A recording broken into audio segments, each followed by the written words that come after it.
Buenos días, muchas gracias a Paola por la presentación.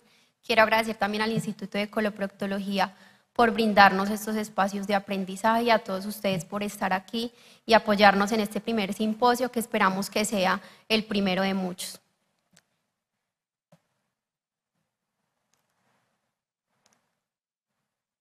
Ya la doctora Pamela entonces nos habló sobre lo que es la definición de la incontinencia urinaria, no voy a repetirla, pero sí vamos a hablar un poco más de lo que son los tipos de incontinencia para luego hacer énfasis en lo que es en el tratamiento fisioterapéutico para este tipo de incontinencia. La incontinencia urinaria tiene varias clasificaciones. Según la severidad de la incontinencia, podemos usar una escala que nos ayuda a ubicarnos en esa gravedad. Existe la incontinencia urinaria leve, la incontinencia urinaria moderada, grave y muy grave. Según este test de gravedad de la incontinencia de Sandvik, se puede decir que la incontinencia necesita mirar qué cantidad de pérdidas está ocurriendo, que puede variar desde gotas a una pérdida completa del contenido vesical. Y de acuerdo a la frecuencia podemos encontrar entonces que puede ocurrir desde menos de una vez al mes a ser inclusive con frecuencia diaria y también todas las noches. Según el tiempo de aparición también tenemos una clasificación de la incontinencia. La incontinencia temporal o transitoria y una incontinencia que ya viene siendo un poco más crónica. La transitoria entonces no requiere un tratamiento como tal para la incontinencia, ya que puede ser provocada, por ejemplo, por una infección urinaria o por el consumo de algunos medicamentos como relajantes musculares o diuréticos, y pues simplemente al controlar la infección o al quitar esos medicamentos, pues ya la incontinencia va a cesar. Por el contrario, si es una incontinencia ya crónica, sí se requiere un tratamiento para la incontinencia, debido a que esta pues ya es por causas más instauradas, como por ejemplo una malformación anatómica, por un problema o una alteración neurológica, o simplemente por debilidad de la musculatura del suelo pélvico o a raíz, por ejemplo, de un prolapso vesical. De acuerdo a las circunstancias por las cuales se presenta, la doctora nos hacía también mención en la incontinencia más frecuente, que es la incontinencia urinaria de esfuerzo, la incontinencia urinaria de urgencia y la incontinencia urinaria mixta. Voy a hacer un poquito más de claridad sobre lo que es la incontinencia urinaria de esfuerzo. Entonces, existen varios tipos de incontinencia de esfuerzo. La tipo 0, que es una incontinencia que no es demostrable, pero que el paciente manifiesta que tiene estas pérdidas. La incontinencia urinaria tipo 1, que puede estar asociada simplemente a la debilidad de esta musculatura del suelo pélvico. La tipo 2, que puede ser por una hipermovilidad uretral. La tipo 3, por una deficiencia intrínseca del esfínter. Nosotras como fisioterapeutas entonces podemos trabajar en aquellas incontinencias que son generadas por la debilidad del piso pélvico, pero si hay una hipermovilidad uretral o una deficiencia del esfínter, pues seguramente vamos a ver unos cambios y una mejoría, pero no va a ser una mejoría completa, sino parcial. Cuando hablamos entonces de incontinencia urinaria de urgencia, no siempre estamos haciendo referencia a que es una incontinencia generada por una hiperactividad de vejiga. Es por eso que muchos pacientes nos manifiestan que se les escapa la orina bajo esta circunstancia, pero nos llegan con una urodinamia buena, y es porque puede estar asociado a otros factores, como lo es, por ejemplo, el hipoestrogenismo o inclusive un tono incrementado de la musculatura del suelo pélvico. Entonces, al tratar este tono incrementado, pues se va a resolver también esa incontinencia de urgencia. La incontinencia urinaria mixta es entonces aquella incontinencia que abarca tanto la incontinencia de esfuerzo como la de urgencia, sin importar cuál prevalezca sobre la otra. Existen otros tipos de clasificaciones. Anteriormente pues se le denominaba incontinencia urinaria de rebosamiento, pero ahora es conocida como incontinencia urinaria por retención crónica, pudiendo ser generada, por ejemplo, por una vejiga hipoactiva o por una hiperplasia de próstata. La incontinencia urinaria postural hace referencia a aquella incontinencia en donde el paciente tiene pérdidas al realizar ciertos cambios de posición, al agacharse, al pararse de la cama, al sentarse. La incontinencia urinaria sensible es aquella en donde el paciente no se percata de qué momento ocurre el escape, sino que se da cuenta porque ya siente la humedad, sea en sus absorbentes o en su ropa interior. La incontinencia urinaria continua también nos la menciona la doctora, es aquella incontinencia que no cesa, que es permanente, inclusive a pesar de que el paciente no esté haciendo ningún tipo de esfuerzo ni tenga ningún deseo miccional asociado.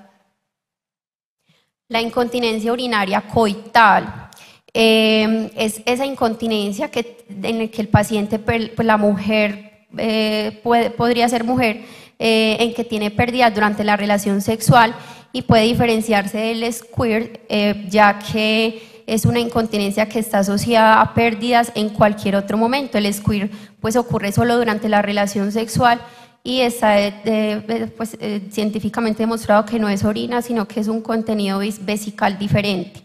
Entonces la incontinencia urinaria coital no se presenta solamente durante el coito, sino que tiene asociado también otras circunstancias de la pérdida, mientras que el squirt se produce solamente durante la relación sexual.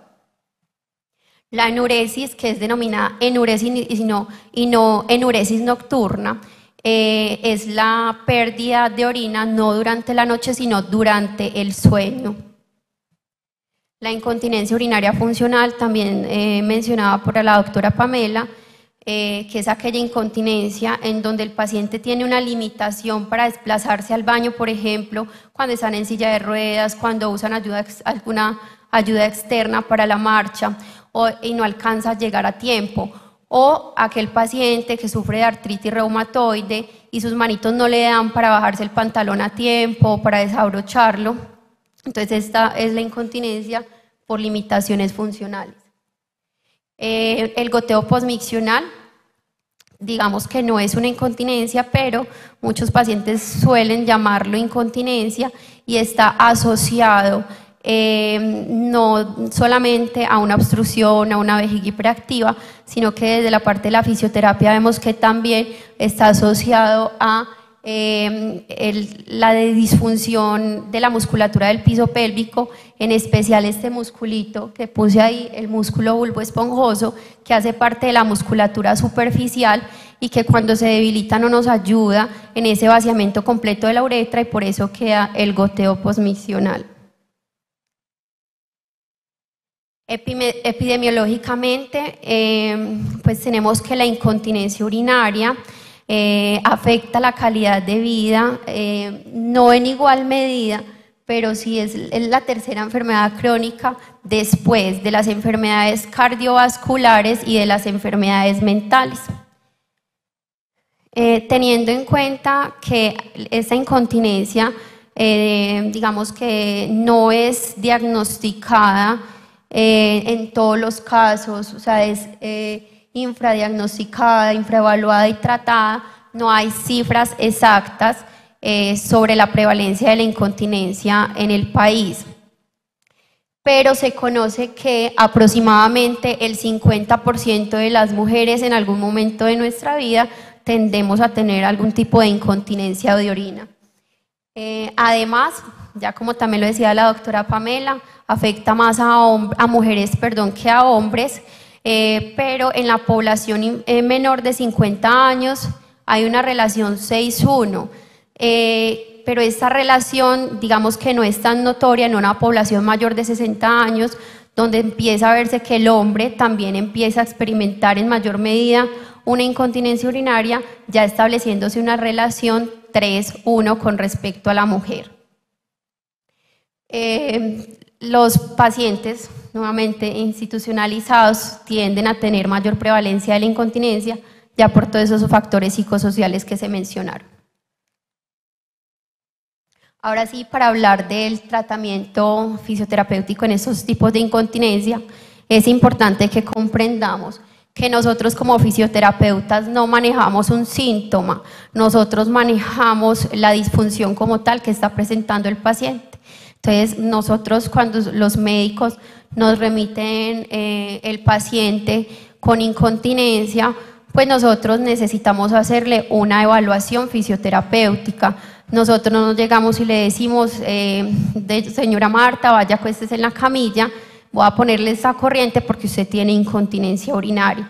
Entonces nosotros lo que hacemos es también hacer la anamnesis o la toma de datos y antecedentes con el fin de identificar las posibles causas por las que ese paciente está presentando la incontinencia, factores de riesgo que le hayan, pues como que tengan en este momento y que estén incrementándole esa incontinencia, como por ejemplo sus hábitos urinarios o sus hábitos alimenticios. Nosotros, después de la toma de estos datos, hacemos entonces una evaluación que no solamente está enfocada a observar o palpar el periné externo y el periné interno, sino que también evalúa la postura y la zona abdominal. ¿Por qué es importante? Porque posturas alteradas, por ejemplo, un paciente hipersifótico con una pelvis en anteversión o en retroversión, la distribución de sus presiones intraabdominales va a ser diferente y esto a largo plazo va a repercutir de forma negativa sobre el suelo pélvico, generándole una debilidad. A nivel abdominal lo que miramos también es el patrón de la respiración, cómo está el diafragma, ya que hiperpresiones en esta zona pues también van a generar debilidad de la musculatura. Luego de que nosotros hacemos esta evaluación fisioterapéutica, nosotros tenemos que formular nuestro diagnóstico fisioterapéutico. A diferencia del diagnóstico médico, nosotros no diagnosticamos una enfermedad, nosotros diagnosticamos la funcionalidad del paciente y esto lo hacemos a través de la escala CIF, la clasificación internacional de las funciones. Esta escala evalúa la funcionalidad en 3 niveles. La deficiencia, que es a nivel de órgano o sistema, la limitación de la función y la restricción de la participación. Entonces, por ejemplo, a nivel de incontinencia urinaria, un diagnóstico fisioterapéutico podría ser la deficiencia. Entonces, la deficiencia puede ser a nivel urológico, a nivel ginecológico o a nivel coloproctológico, enfatizándonos, o sexual también, perdón. Enfatizando entonces en la parte urinaria, entonces podríamos decir, de forma general, paciente con deficiencia urológica, o a nivel más específico, si tenemos pues como ya he demostrado que es una hiperactividad de vejiga, entonces paciente con deficiencia vesical, o si es por la incontinencia por una debilidad simplemente de la musculatura, entonces paciente con deficiencia del suelo pélvico. La limitación en este caso, ¿cuál sería? El control urinario. Entonces, paciente con deficiencia urológica, con limitación para el control urinario, y la restricción en la participación sería, por ejemplo, restricción en su vida social o inclusive en su vida laboral. Luego entonces de la evaluación y establecer el diagnóstico fisioterapéutico, tenemos que establecer unos objetivos.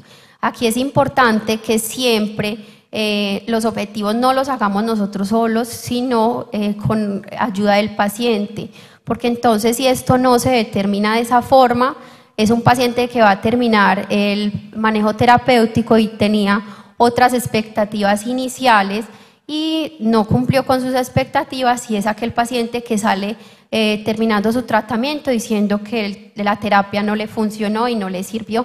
Entonces, el típico paciente, por ejemplo, que llega con un prolapso vesical grado 4 y el paciente llega diciendo, yo vine a la terapia porque tengo un bulto en la vagina y yo quiero dejar de sentir esa sensación. Entonces nosotros como fisioterapeutas tenemos que hacerle entender a este paciente que con el manejo terapéutico no se va a corregir el prolapso, pero lo que sí podemos hacer es potenciarle sus cualidades musculares con el fin de que este prolapso no siga digamos, avanzando o no haya un prolapso, pues si lo tiene, por ejemplo, de vejiga, también llegue a presentar un prolapso de útero, un prolapso rectal, y aliviar también los síntomas es nuestro fin. Mejorar la incontinencia, pero como tal, corregir el prolapso cuando ya está tan avanzado, sabemos que esto ya es de manejo quirúrgico o de manejo con pesarios. Nosotros como fisioterapeutas podemos establecer también objetivos, no solamente para evitar, digamos, una cirugía, sino que también hacemos una preparación prequirúrgica y una rehabilitación postquirúrgica. Entonces es muy importante que como especialistas, ginecólogos, coloproctólogos, urólogos, se haga una remisión del paciente también a pesar de haberle realizado alguna cirugía, porque muchas veces vemos que hay recidiva de los prolapsos y esto probablemente sea porque el paciente no hizo modificaciones en su estilo de vida. Sigue agachándose mal, no sabe levantarse de la cama, no sabe levantar peso, y esto conlleva a que vuelva a aparecer la sintomatología inicial.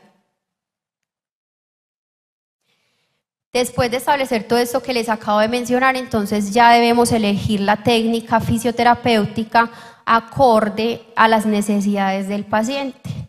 Tenemos entonces, como ya lo mencionaban, el biofeedback, pero el biofeedback entonces no solamente puede ser electromiográfico, sino que también hay un biofeedback que es muy sencillo, que es simplemente usar un espejo con el que podemos enseñarle al paciente a observar su zona perineal, que aprenda a conocer su zona íntima, que mire la forma en que contrae su suelo pélvico, en que relaja este suelo pélvico, si hace uso o no de cocontracciones como abdominales, aductores, glúteos, y que aprenda a corregirlo.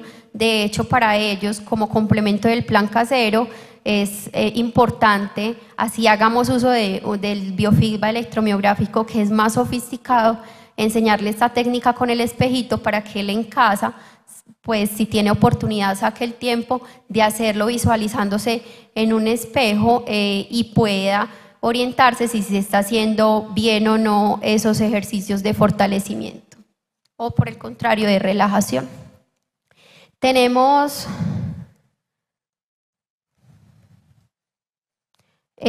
otros dispositivos aparte del biofeedback. ¿Cómo alumbro esto? Para alumbrar allá.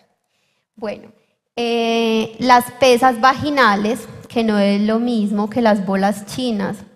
La bola china es un dispositivo que en su interior tiene como una especie de cascabel. Este se introduce dentro de la vagina y pues al estar en movimiento, al estar haciendo ciertas actividades, genera un impacto en las paredes vaginales y esto hace que la musculatura tenga una mejor activación. Mientras que las pesitas no tienen este cascabelito, sino que tienen un peso y son utilizadas para generar sobrecarga en la musculatura, ya que pues los músculos del suelo pélvico se trabajan como cualquier otro músculo externo del resto del cuerpo. Y es importante pues trabajar fuerza, resistencia, potencia, generando siempre una sobrecarga, porque si no el músculo genera una adaptación y si nos quedamos simplemente contraiga, relaje, pues no va a haber un cambio muy notorio en sus cualidades musculares. Usamos también la vibración terapéutica o el masajeador. De acuerdo a la anatomía de cada paciente, estos vibradores es importante que tengan distintos diámetros y de acuerdo a lo que buscamos con esta vibración, sea activación muscular o relajación de la musculatura, debemos también saber elegir el tipo de vibración, si es una vibración continua, si es una vibración intermitente, si es una vibración con una frecuencia alta o con una frecuencia baja.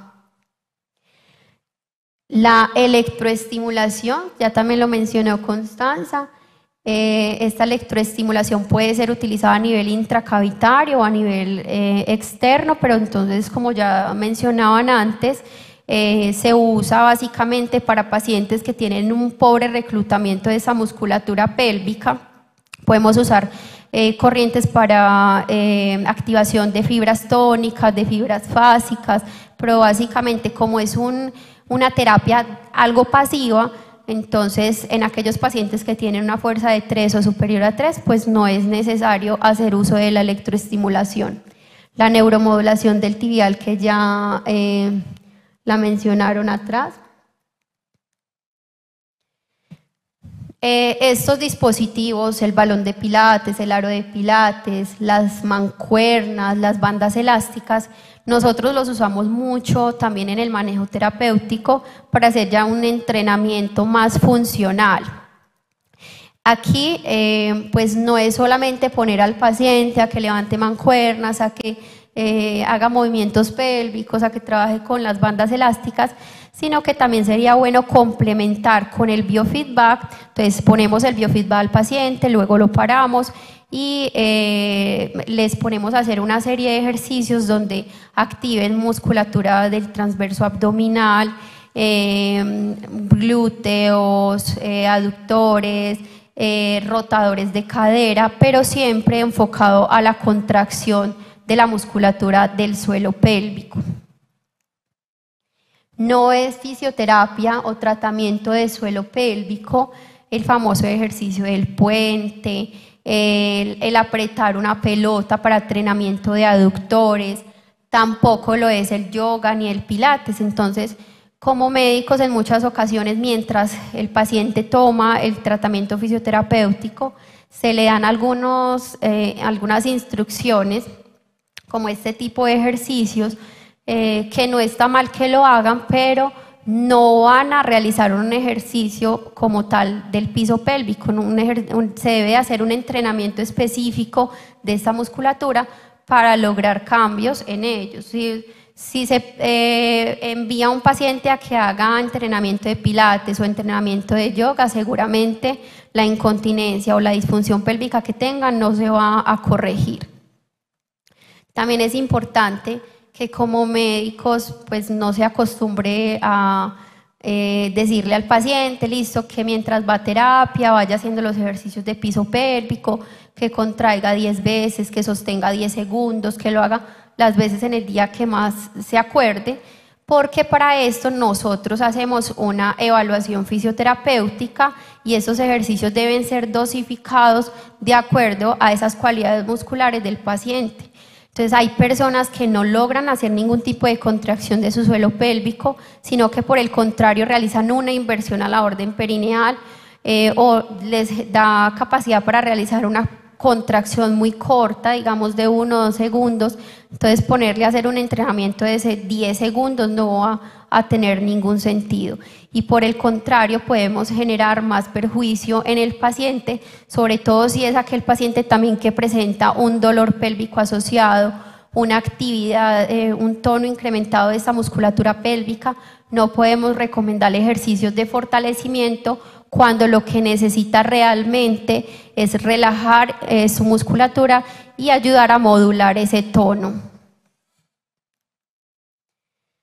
La silla electromagnética dentro de la fisioterapia es simplemente un medio físico que actualmente no tiene la evidencia científica suficiente y que la poca que hay es, digamos, elaborada por la misma industria. Entonces, lo que nos dicen de esta silla es que genera múltiples contracciones en el suelo pélvico por minuto, pero entonces tenemos que ser claros. Si nosotros hacemos una evaluación fisioterapéutica y de acuerdo a esta dosificamos ejercicios con contracciones concéntricas, isométricas, excéntricas, no es claro esta silla qué tipo de contracciones está brindándole al paciente. Entonces, sentarlo en la silla sin tener conocimiento de cuál es la condición de la musculatura no va a ser pues en ningún sentido tampoco para el paciente. Además, si su función es generar contracciones en la musculatura del suelo pélvico y el paciente tiene un dolor pélvico porque darle o brindarle este tratamiento al paciente si conocemos que en un dolor pélvico o perineal lo que necesitamos es relajar la musculatura y no incrementar la fuerza, ya que puede incrementar sus síntomas. Además, es importante también tener en cuenta que nunca los tratamientos pasivos, donde el paciente no tiene ninguna exigencia, ningún compromiso, van a tener los mismos resultados que un tratamiento activo. ¿De qué depende entonces los resultados y el éxito de la fisioterapia de piso pélvico? Principalmente de la adherencia que tenga el paciente al tratamiento. Esta adherencia implica que el paciente vaya a sus sesiones como se lo está dosificando su terapeuta, que puede ser desde diario hasta una vez por semana. También depende entonces de que el paciente realice sus ejercicios de piso pélvico en casa. Si es un paciente que va a la terapia, uno le dice, bueno, cuéntame cómo estás haciendo los ejercicios, si los estás realizando, sí los estoy realizando, pero entonces si los evaluamos, no sabe ni siquiera explicarnos cuáles son los ejercicios que están haciendo, no va a haber una mejoría o los resultados que esperamos. También es importante que el paciente se comprometa con la modificación de sus hábitos. Aquel típico paciente que toma 10 tintos al día, tiene una vejiga hiperactiva y le decimos que para mejorar la sintomatología es necesario disminuir por lo menos ese consumo de cafeína y no está dispuesto a hacerlo, pues tampoco se van a lograr los objetivos terapéuticos.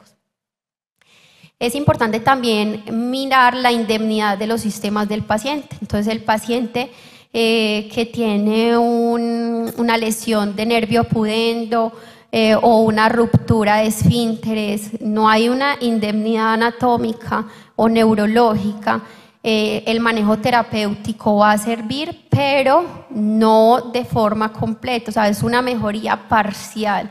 Vamos a obtener resultados, pero quizás no se va a corregir completamente la incontinencia. Es importante también, obviamente, la elección de las herramientas terapéuticas adecuadas. Un paciente, por ejemplo, que presenta incontinencia urinaria de urgencia, y como les mencionaba ahorita, esa urgencia no es producida por vejiga hiperactiva, sino por un hipoestrogenismo o por un incremento en el tono de la musculatura. Entonces nos llega con una remisión, paciente con incontinencia de urgencia, es remitido para neuromodulación del tibial. Pero entonces si esta incontinencia no es generada por una hiperactividad vesical, sino porque tiene un tono en la musculatura incrementado, pues yo ¿qué tengo que hacer? Qué pena, a pesar de que esa remisión del médico diga que es para manejo con neuromodulación del tibial, pues yo sí puedo hacer uso de esta neuromodulación, pero sé que principalmente lo que debo de hacer con el paciente es ayudar a modular el tono de su musculatura y a eliminar esas tensiones en el músculo y obviamente al corregir lo que tiene en disfunción, la sintomatología, también va a mejorar. Según entonces la evidencia científica, en conclusión, lo que ya han mencionado los otros ponentes, la fisioterapia de piso pélvico es una de las líneas de tratamiento principales para el manejo de la incontinencia. Esto debido a que es un tratamiento inocuo, no es invasivo y es de bajo costo. Según este artículo nos dice que las tasas de adherencia al tratamiento muscular, al entrenamiento muscular del suelo pélvico en incontinencia urinaria son bajas, siendo necesarias acciones que puedan homogeneizar los sistemas de medición y las estrategias de mejora de la adherencia terapéutica. Entonces el típico paciente que terminó el manejo terapéutico diciendo que su mejoría fue del 70%, y tiene el control con su médico a los 6 meses y durante todo ese tiempo nunca más volvió a hacer entrenamiento de su piso pélvico y obviamente llega nuevamente con queja de que sus síntomas incrementaron. ¿Pero por qué incrementaron? Porque no continuó con las indicaciones, las recomendaciones que le dio su fisioterapeuta y obviamente el piso pélvico es como un músculo de cualquier otra parte del cuerpo. Si no se entrena, si no se estimula constantemente, pues va a tener un desacondicionamiento muscular y por ende pueden a volver a incrementar la sintomatología.